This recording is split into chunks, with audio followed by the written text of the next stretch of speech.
قیامت بھی 10 محرم کو ہی آئے گی، جمعے کا دن ہوگا. تو میں آج دل کو حاضر ناظر رکھ کے اپنی طبیعت کو حاضر پا کے باشعور آپ کو کہہ رہا ہوں، جاگ کے سننا خدا کا واسطہ. آپ اس جماعت سے تعلق رکھتے ہیں، اگر کافر کے سامنے اسلام کا کوئی چہرہ پیش ہو سکتا ہے تو صرف سنی کا چہرہ پیش ہو سکتا ہے. ختم ہو گئی بات. ورنہ کوئی صحابی کا بے ادب ہے، کوئی اہل بیت نبوت کا، آج مجھے کہہ لینے دو، کھل کے کہہ لینے دو. لوگ دلیلیں دیتے پھرتے ہیں، کہتے ہیں جی ایک وہ پینٹ کوٹ والا مولوی ہے، اس نے اینک بھی لگائی ہے، داڑھی بھی رکھی ہے، پینٹ کوٹ بھی پہنتا ہے، اس نے جی 1500 بندہ ایک دن مسلمان کر دیا، ایک دن 1000 مسلمان کر دیا. پر پتہ ہے وہ بدبخت کہتا کیا ہے؟ وہ کہتا ہے امیر المومنین یزید رضی اللہ تعالیٰ عنہ. میں کیا کروں اس کے 1500 مسلمان کو یا 2000 اس کے کلمہ، اور وہ جی بڑی دلیلیں دیتا ہے. وہ دلیلیں سنبھال کے رکھے، وہ دلیلیں جو جی بڑے لوگ اس کے ساتھ ہوتے ہیں. تو کربلا کے موقع پر زیادہ لوگ یزید کے ساتھ تھے، زیادہ لوگ. ہم کثرت کے قائل نہیں، ہم حق کے قائل ہیں. ہم اب چھوڑ دو بات، دلائل کی طرف آؤ. عجیب تماشا ہے. اور ایک مولوی صاحب اس کی حمایت کر رہے تھے، کہتے نہیں بندہ ٹھیک ہے، وہ بھول گیا تھا، اصل میں قصور عبید اللہ ابن زیاد کا تھا، اصل میں غلطی عمر بن سعد کی تھی، تو یزید کو زیادہ الزام نہیں دینا چاہیے. میں نے کہا بڑی تمہاری قریبی رشتہ داری ہے یزید کے ساتھ، تو اللہ سے دعا کیوں نہیں مانگتے کہ تمہارا حشر یزید کے ساتھ کرے؟ مانگنی چاہیے نا دعا. کیا خیال ہے آپ کا؟ ہم الحمدللہ جمعے والے دن مسجد میں بیٹھ کے دعا کرتے ہیں، یا اللہ ہمارا حشر امام حسین کے غلاموں میں کرنا. تو بھی کرنا جرت کر، جرت ہماری جرت دیکھ. ہم یہ نہیں کہتے ان کے ساتھ کر، ہم کہتے ہیں یا اللہ ہمارا حشر ان کے، ہماری جرت دیکھو، ہم ان کے غلاموں میں، قدموں میں، نوکروں میں بیٹھنے کو دعا مانگ رہے ہیں، یا اللہ ہمارا ان کے غلاموں میں، غلاموں کے. تو بھی جرت کر دلیری، کر جرت، کہ یا اللہ میرا حشر یزید کے ساتھ کر دلیری. اگر اتنا ہی اچھا تھا تو بے شرمو اتنا ظلم نہ کرو، اتنی زیادتی، اتنا ظلم نہ کرو. یہ ظلم ہے. امام حسین جمعے والے دن خطبہ پڑھنے لگے، جمعے سے پہلے امام حسین نے خطبہ پڑھا، اور آپ نے ایک جملہ کہا جو ہمیشہ یاد رکھا جائے گا. آپ نے فرمایا یزید کو جا کے بتا دو کہ مجھ جیسا تجھ جیسے کی بیعت نہیں کر سکتا. او کیا فکرہ ہے امام علی مقام کا. فرمانے لگے مجھ جیسا تجھ جیسے کی بیعت، اور آپ فرمانے لگے بتاؤ اس وقت پوری دنیا میں کوئی نبی کا نواسہ موجود ہے میرے سوا؟ حضرت آدم سے لے کر مصطفیٰ کریم تک اس وقت پوری دنیا میں کوئی نبی کا نواسہ ہے؟ اور فرمایا اگر میں ہی ہوں پوری کائنات میں. لوگ کہتے ہیں فلانا علامہ صاحب کی تبلیغ بڑی ہے، ہم سے بڑا کون ہوگا تبلیغ کی بات کرنے والا؟ لیکن ڈرو اللہ سے، ڈرو، گمراہ نہ کرو قوم کو.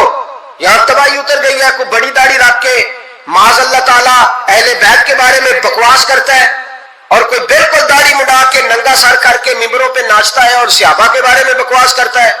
میرے مصطفیٰ کے پاس اگر ابو بکر آئے ہیں تو وہ بھی شان والے ہیں، اور اگر بی بی عائشہ صدیقہ ان کے بستر پہ رہی ہے تو وہ بھی شانوں والی ہے. مولا علی شیر خدا کے بارے میں جو بات کرے پکا بے ایمان ہے. عجیب تماشا لگ گیا ہے جی. جو رب نبی پاک کے جسم کے قریب مکھی نہیں آنے دیتا، وہ گندا بندہ حضور کے قریب آنے دیتا ہے؟ عجیب تماشا ہے. امت کو تباہ کر رہے ہو، کافر کو موقع دے رہے ہو یہ کہنے کا کہ تمہارے نبی کے پاس بیٹھنے والے ٹھیک نہیں تھے. اگر حضور کے پاس بیٹھنے والے ٹھیک نہیں تھے تو بعد والے کیسے ٹھیک ہو گئے؟ تو یہ باز آنا چاہیے ان بے شرموں کو. یہ امت میں تفرقہ ڈالتے، بے حیائی کرتے. سنو اور یاد رکھو، حضرت امام حسین نے خطبہ پڑھا نا جب جمعے والے دن، فرمایا مجھے پہچانو تو میں کون ہوں؟ تو عمر بن سعد بولا، پکے نمازی بولے. عمر بن سعد کہنے لگا حسین جلدی کر ہمارا جمعہ لیٹ ہو رہا ہے. بلے ہو نمازیو، جلدی کر ہمارا. آئے ہائے کیا نماز ہے. یعنی نبی پاک کے نواسے کو شہید کریں گے اور شہادت کے بعد جمعہ پڑھیں گے اور نماز میں کہیں گے اللہم صلی علی محمد وعلی آل محمد. ان کو شہید کر کے قتل کر کے جمعے کا خطبہ دیا جا رہا ہے اور نماز پڑھی جا رہی اللہم صلی علی محمد وعلی. تو میرا سنی بڑا بھولا ہے، کہتا جی وہ زیادہ نمازیں پڑھتے ہیں. تو زیادہ نمازیں تو عمر بن سعد بھی پڑھتا تھا.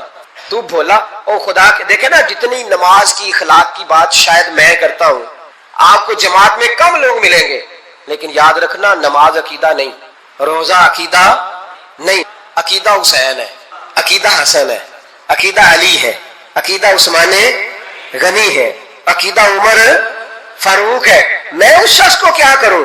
مجھے اس شخص کی کیا ضرورت ہے جو ممبر پہ بیٹھ کے کہتا ہے حسین ابن علی باغی تھے؟ وہ شخص اس کی نماز روزہ حج زکات دیکھا جائے گا؟ آؤ قرآن مجید سورہ شورا آیت نمبر 23، گھر جا کے قرآن مجید کھولو، یہ والی آیتیں بھی پڑھا کرو، یہ والی بھی کھولا کرو۔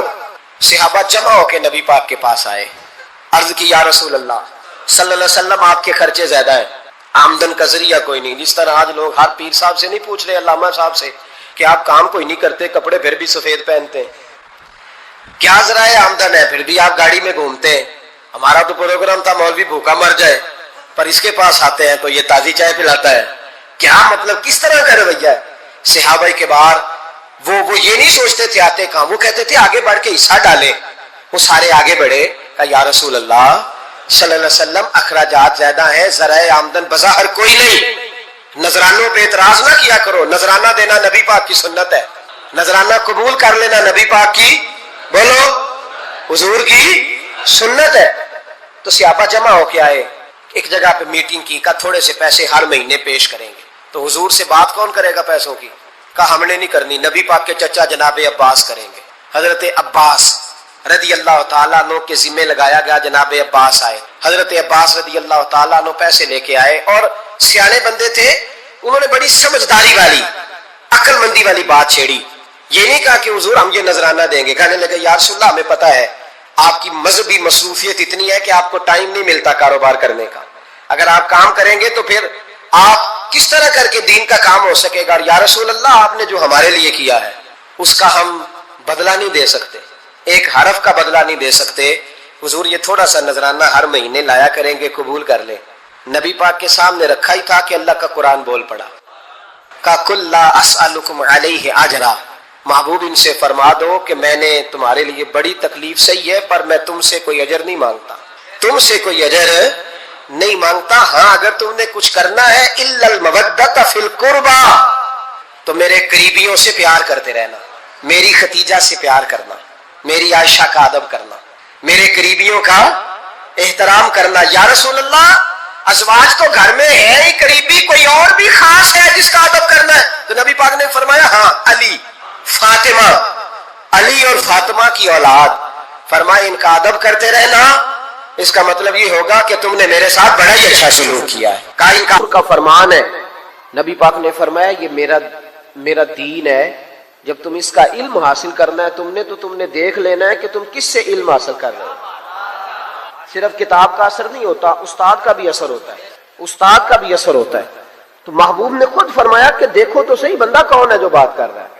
پہلے یہ یاد رکھیں کہ بحث سے بچیں، جب ہمارا شعبہ ہی نہیں، وہ فلانے بزرگ کے بارے میں بتائیں جی وہ مسلمان تھے کہ نہیں، تو میں کہتا ہوں اللہ نے مجھ سے کوئی نہیں قبر میں پوچھنا کہ بتا وہ مسلمان تھے کہ نہیں، وہ اللہ نے ان سے پوچھنا ہے، تو جو سوال ان کا ہے وہ ان کے ساتھ ہی رہنا چاہیے، ہمیں کیا ضرورت ہے الجھنے کی کہ ہے ہمیں کوئی مسئلہ۔ پیچھے والوں کو بھی سمجھ آ رہی ہے، الجھے نہیں۔ پہلے زمانے میں لوگ عمل کرتے تھے، کوئی بات ملتی تھی تو عمل کرتے، اب لوگ بحث کرتے ہیں۔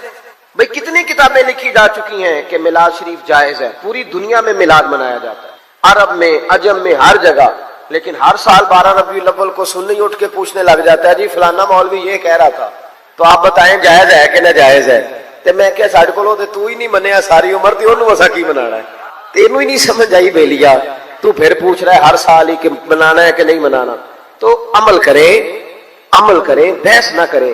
صحابہ بحث نہیں کرتے تھے، عمل کرتے تھے، انہوں نے بحث نے عمل کیا، ساری زندگی عمل میں گزاری۔ یہ جو عقل ہوتی ہے نا، عقل، یہ تو بہت زیادہ عقل مند آدمی، آپ کو پتہ ہے خودکشی کون کرتا ہے؟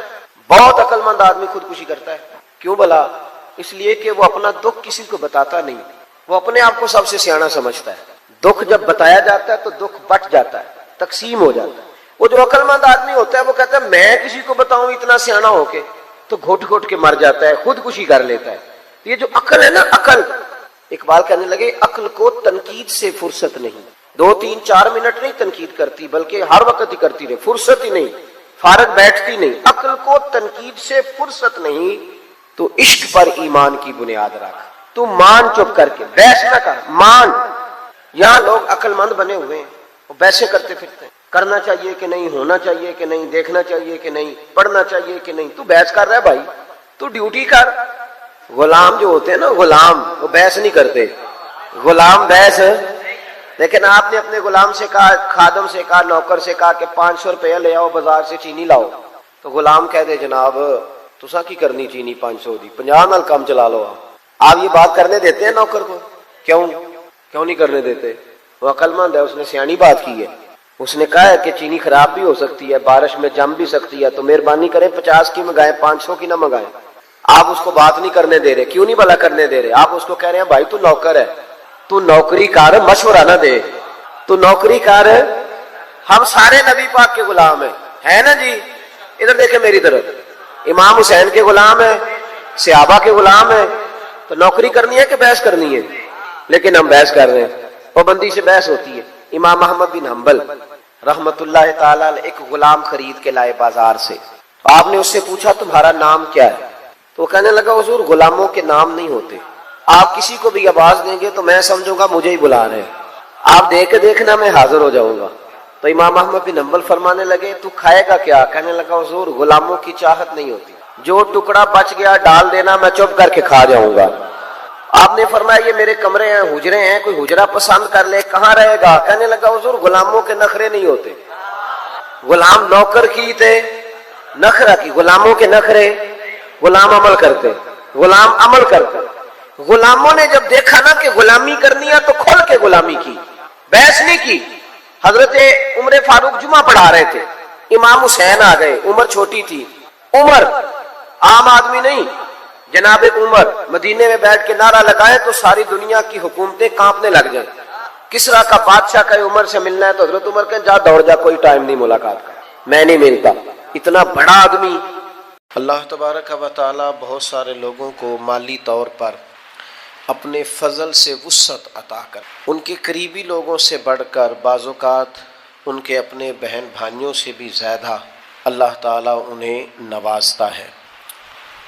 لیکن یہ یاد رکھیے گا کہ جب اللہ تبارک و تعالیٰ کسی کو رزق میں، مال میں وسعت عطا کرتا ہے تو اس میں اللہ تعالیٰ غریبوں کا بھی حصہ رکھتا ہے، اس میں ضعیفوں کا، کمزوروں کا، غرباء کا، مساکین کا حصہ ہوتا ہے۔ الحمدللہ اللہ تعالیٰ مسلمانوں کو توفیق عطا کرتا ہے، مسلمان اپنے غریب بہن بھائیوں کے لیے اپنے جائز اور وسیع مال میں سے خرچ کرتے ہیں۔ وہ خرچ کرنا بہت بڑی سعادت کا باعث ہوتا ہے، بہت بڑی نعمت کا باعث ہوتا ہے، اللہ کے حضور اس کا بڑا درجہ اور مقام ہے۔ لیکن ایک شرط ہے صرف اس خرچ کرنے میں، اگر اس شرط کو پورا کر لیا جائے تو پھر تو اس کا اجر اتنا وسیع ہو جاتا ہے، پھر تو اللہ کی بارگاہ سے اتنی وسعت نصیب ہوتی ہے کہ انسان کے دل اور ذہن سے ہر قسم کا غم اور حزن دور ہو جاتا ہے۔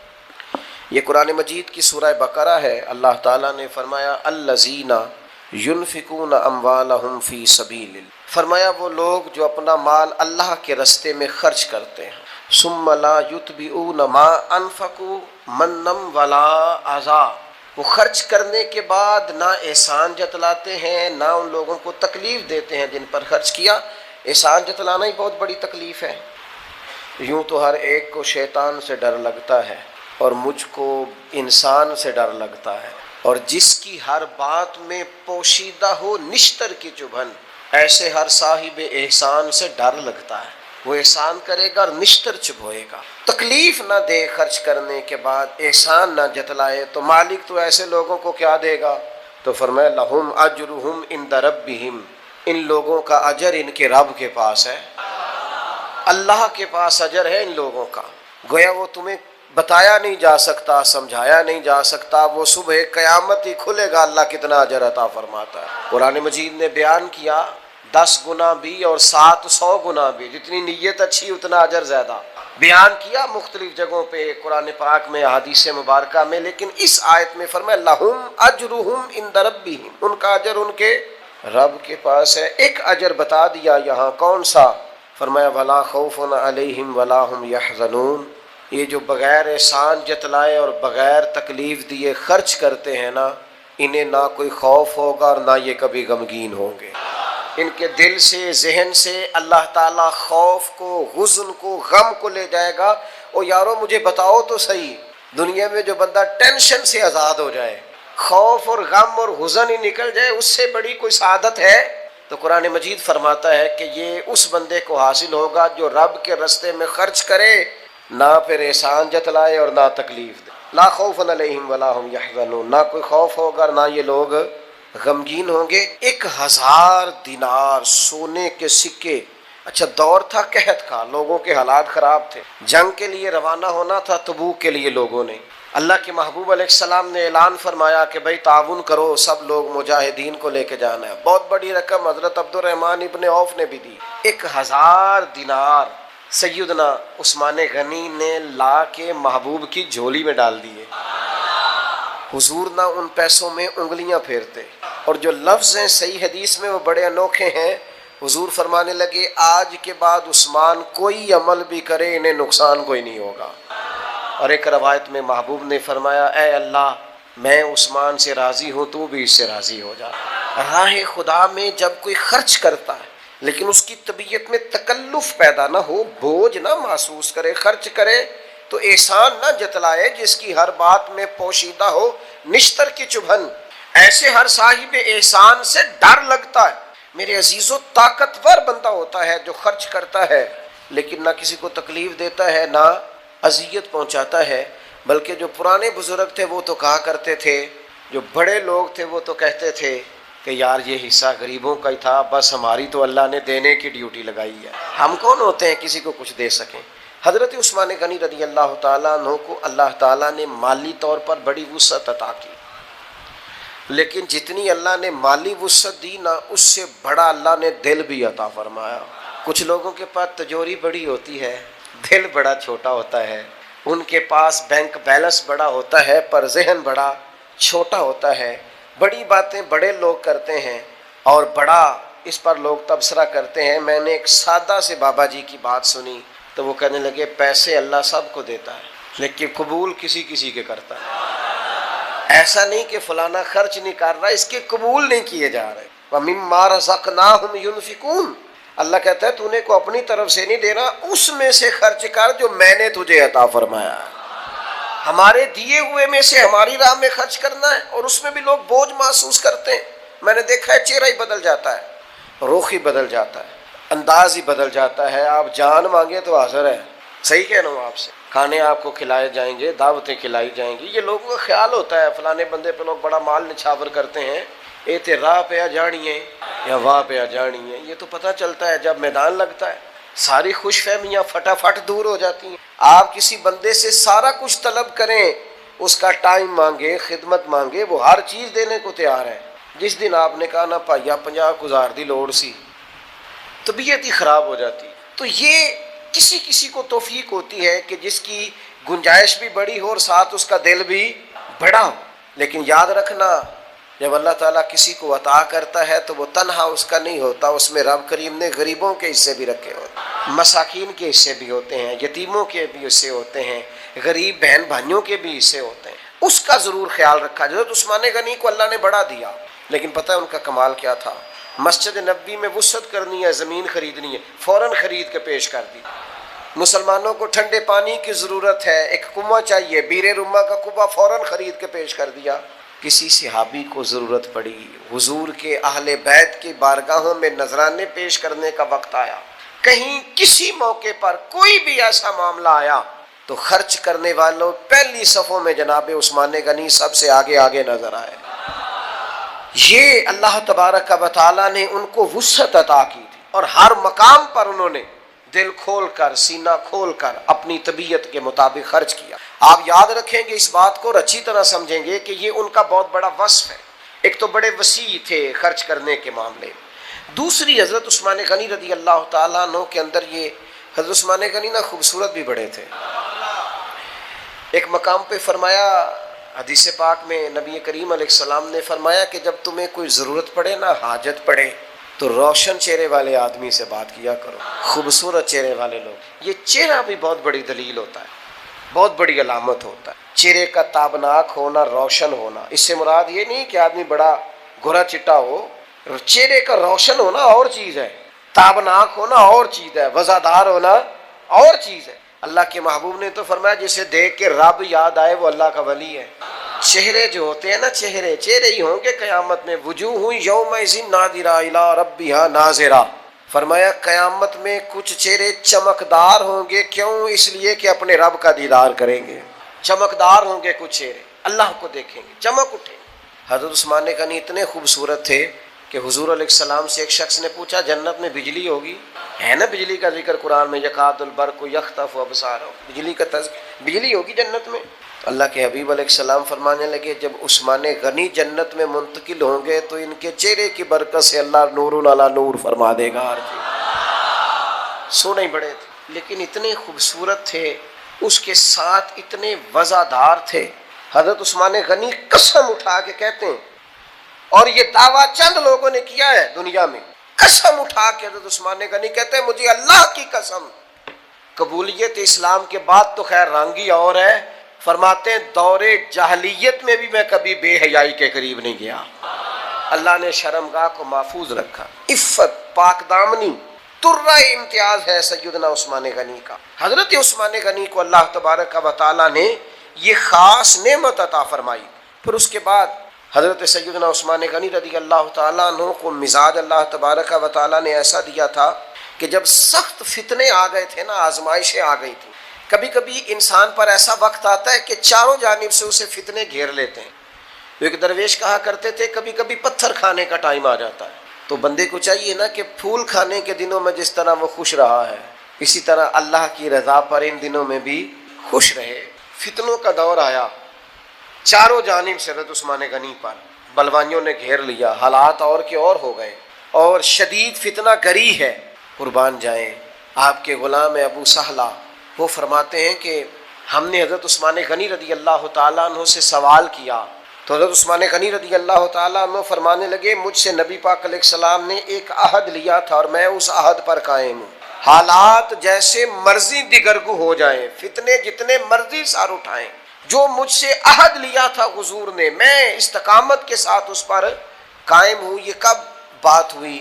آپ کے غلام فرماتے ہیں کہ ایک دفعہ سیدہ عائشہ صدیقہ رضی اللہ تعالیٰ عنہ فرماتی ہے نبی کریم نے مجھ سے فرمایا کسی صحابی کو بلائیں، تو میں نے فوراً عرض کی حضور اپنے ابا جی جناب صدیق اکبر کو بلاؤں؟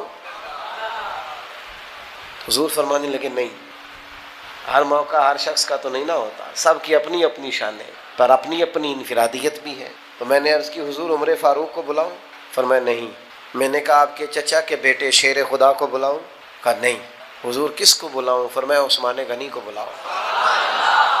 سیدنا عثمان غنی رضی اللہ تعالیٰ عنہ تشریف لائے تو فرماتی ہیں جناب عثمان حضور کے پاس جب تشریف لا رہے تھے، تشریف لائے، حجرے کے باہر پہنچے تو حضور نے مجھے فرمایا آپ بھی دوسرے کمرے میں جائیں، پردے کے پیچھے نہیں دوسرے کمرے میں۔ کہ میں بھی وہاں سے چلی گئی تو محبوب نے کان میں باتیں کی جناب عثمان۔ حضرت عثمان غنی کے چہرے کا رنگ بھی ہم نے بدلتا دیکھا۔ فرماتے ہیں گویا یہ وہی بات تھی جس کے بارے میں حضرت عثمان نے فرمایا مجھ سے میرے نبی نے ایک بات کی، جتنے مرضی بھی حالات آ جائیں میں اس عہد پر ہمیشہ قائم رہوں گا، میں کبھی بھی چھوڑوں گا نہیں، کیونکہ نبی کریم علیہ الصلوۃ والسلام نے مجھ سے بات کی۔ عزیز دوستو یاد رکھیے گا کبھی بھی زندگی کے اندر حالات کٹھن آ جائیں تو گھبرانا نہیں، آزمائش کا شکار نہیں ہونا۔ کبھی بھی کسی جگہ بھی کسی قسم کی تکلیف کا وقت آ جائے تو اپنے آپ کو استقامت کے ساتھ کھڑا کریں، ڈٹنے کا مزاج پیدا کریں۔ لیکن وہ ہماری طبیعت ہوتی ہے، بڑے زبردست حالات ہوتے ہیں، بڑے بہترین، اور ذرا تھوڑا سا دھوپ زیادہ لگے تو لوگ واویلا شروع کر دیتے ہیں۔ اور میرے بھائی کبھی کبھی دال کھاتے کھاتے کنکر بھی آ ہی جاتا ہے، تو ساری دال کو برا نہیں کہنا چاہیے، اس کنکر کو نکال دیں آپ اور باقی کھانے کی لذت آپ لیں۔ لیکن وہ ہم نہ بیٹھ جاتے ہیں کہ نہیں تو انہوں نے پکانی نہیں آئی، صاف ہی نہیں کی، توجہ ہی نہیں کی، آپ نے سارے کھانے کا ذائقہ خراب کر دیا۔ اس کنکر کو آپ برداشت کریں، اس پر آپ توجہ کریں۔ تو میرے عزیز خاص طور پر اس بات کا آپ لحاظ فرمائیں کہ آ جاتے ہیں حالات۔ پھر حضرت عثمان غنی رضی اللہ تعالیٰ عنہ میں ایک اور بڑی خوبی تھی۔ سیدنا عثمان غنی رضی اللہ تعالیٰ عنہ اس خوبی کے بھی ماہر تھے، وہ فرمایا کرتے تھے کہ لوگوں کی اچھائیوں میں لوگوں کے ساتھ رہیں، لیکن کبھی بھی جب لوگ برائی کی طرف جائیں تو پھر ان کے ساتھ ہم پتہ کیا کرتے ہیں، ہم کہتے ہیں میں یاروں کا یار ہوں۔ بھئی یاروں کے یار آپ شر میں بھی ہوں گے، برائی میں بھی ہوں گے، نافرمانی اللہ کی ہوگی پھر بھی آپ یاروں کے یار ہوں گے۔ حضرت عثمان غنی رضی اللہ تعالیٰ عنہ فرمایا کرتے تھے جب لوگ اچھائی کریں تو ان کے ساتھ مل کر اچھائی کرو، لیکن جب لوگ برائی کرنے لگے تو ان کو چھوڑ دو، اس کا معنی کیا بنتا ہے؟ اس کا معنی یہ بنتا ہے کہ تعلق بندوں سے مضبوط نہیں کرنا، تعلق تو رب رسول کی فرما برداری سے مضبوط کرنا ہے۔ آپ دیکھ لیں، ہم بہت ساری جگہوں پہ رشتے، قبیلے، بھائی، بچے ان چکروں میں پڑ جاتے ہیں، یہ انداز درست ہے۔ ایک بات اور حضرت عثمان غنی کی زندگی سے آج ہم نے سیکھنی ہے، وہ کیا ہے؟ وہ ہے خشیت الہی۔ ہمارے ہاں نا بہت سارے لوگوں نے سہارے ڈھونڈ لیے ہیں جنت میں جانے کے لیے۔ کچھ کا خیال یہ ہے کہ میں نے صدقے بڑے کیے ہیں لہذا جنت میں چلے جانا ہے، کچھ کا خیال ہے پیر سامنے لے جانا ہے فٹافٹ، پرواہ کوئی نہیں، کچھ کروں چاہے نہ کروں۔ اور بڑی باتیں ہیں، یہاں لوگ بچے داخل کرانے آتے ہیں، وہ کہتے ہیں یہ بچہ میرا داخل کر لیں، چلو ہماری بھی بخشش کا کوئی سبب بن جائے۔ تو میں کہتا ہوں بچہ حفظ کرے گا، آپ کی بخشش کا سبب تو بنے گا، لیکن اگر آپ نے حقوق العباد ساری زندگی ضائع کی ہیں تو اس حافظ کی سفارش وہاں کیا کرے گی؟ آپ اللہ کے بندے اپنے لیے خود رستے کا کیوں تعین نہیں کرتے؟ اگر آپ کو اتنا شعور ہے کہ میں گناہ گار ہوں تو اس کی برکت سے جنت میں جاؤں گا، تو یہ شعور بھی تو آپ کو ہونا چاہیے نا کہ میں گناہ گار ہوں تو مجھے نیک بھی ہونا چاہیے۔